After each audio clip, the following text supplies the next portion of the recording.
Am I the jerk if I move out of our apartment knowing my fiancé and his mom can't afford it without me? Posted by you/throwaway move away 129. Me, 29F, and my, maybe ex, fiancé, 27M, have been living together for about 1.5 years. My fiancé got his undergraduate degree, worked for a couple of years, and then decided to get an MBA, which is how he ended up in our city. We moved in together after he finished his MBA program. My fiancé is from the Midwest, and his mom has always wanted him to move back. When he told her he was staying here, she was heartbroken. I went to college and got my degree in a STEM field. After I graduated, I got a job with my current company and moved to the city where we currently live.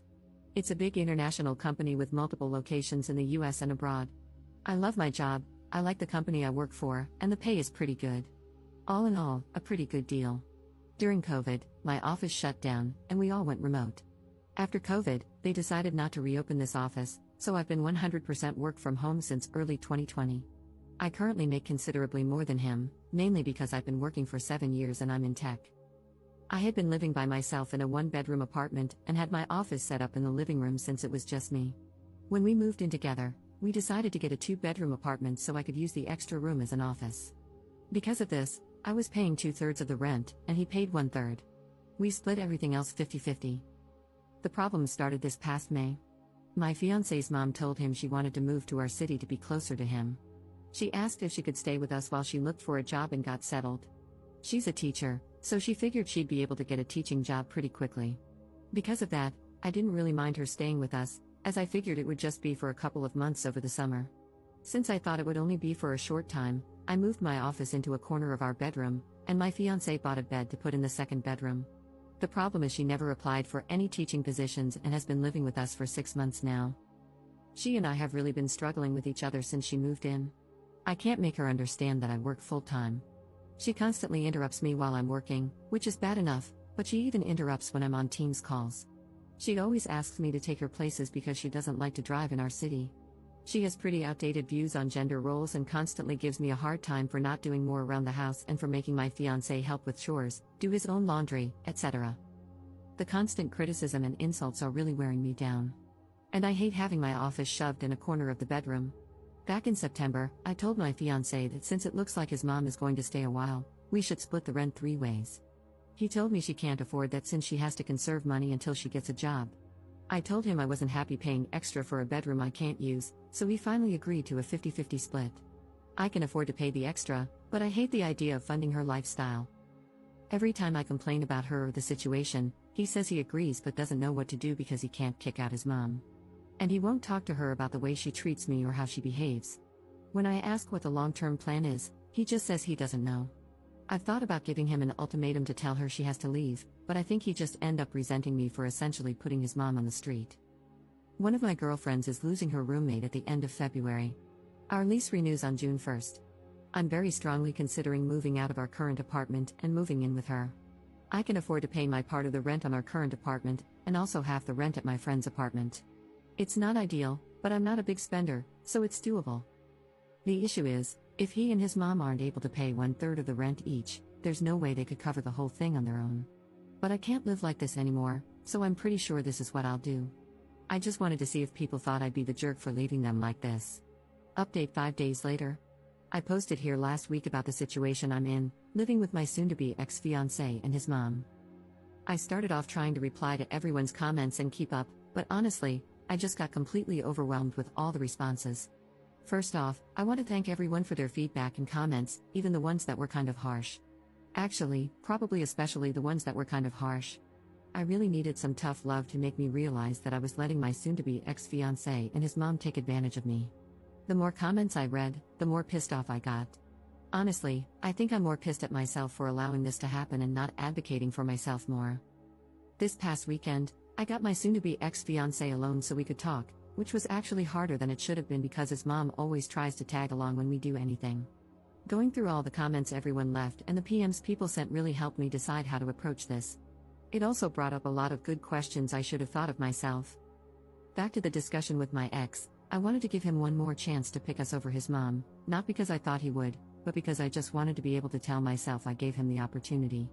I explained again how unhappy I am with the situation, how it's affecting my work because of her constant interruptions, and how uncomfortable and unhappy I am being forced to work out of a corner in our bedroom. I reminded him that until a few months ago, I was paying the majority of the rent, and since I make so much more than him, it's really my salary that keeps us all afloat. I also brought up, again, the way she treats me and talks to me. And he replied the same way he always has. He agrees it's not right how she acts and that it's really uncomfortable for all of us. WTF, I don't care if she's uncomfortable. Previously, I would have dropped it there.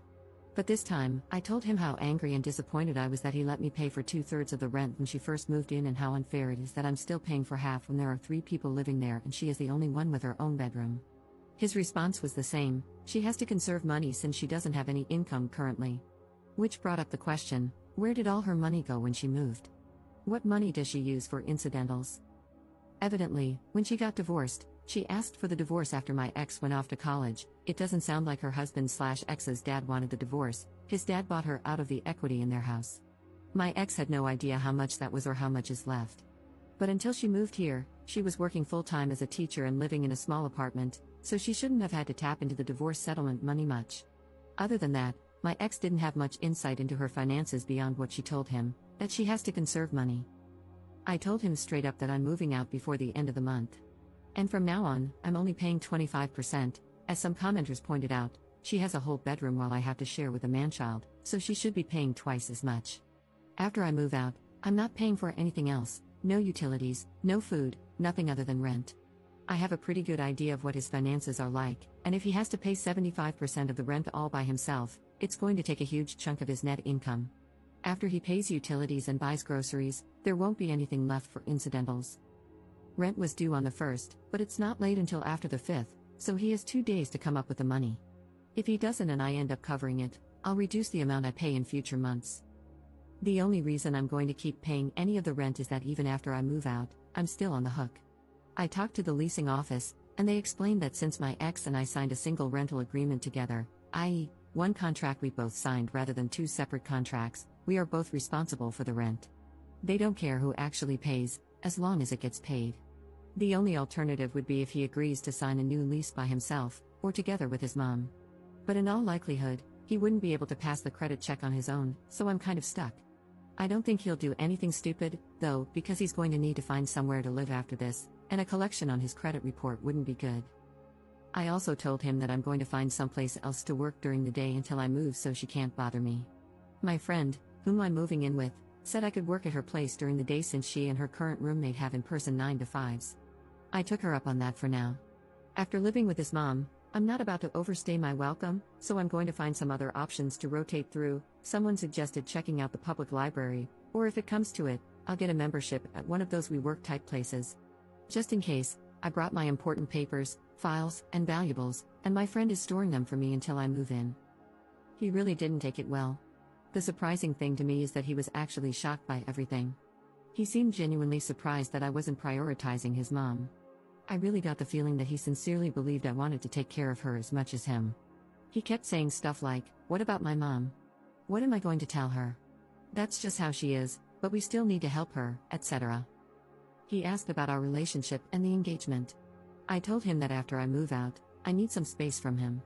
In a few months, once we've both had time and space to process what happened, if we both agree, we can talk about the relationship.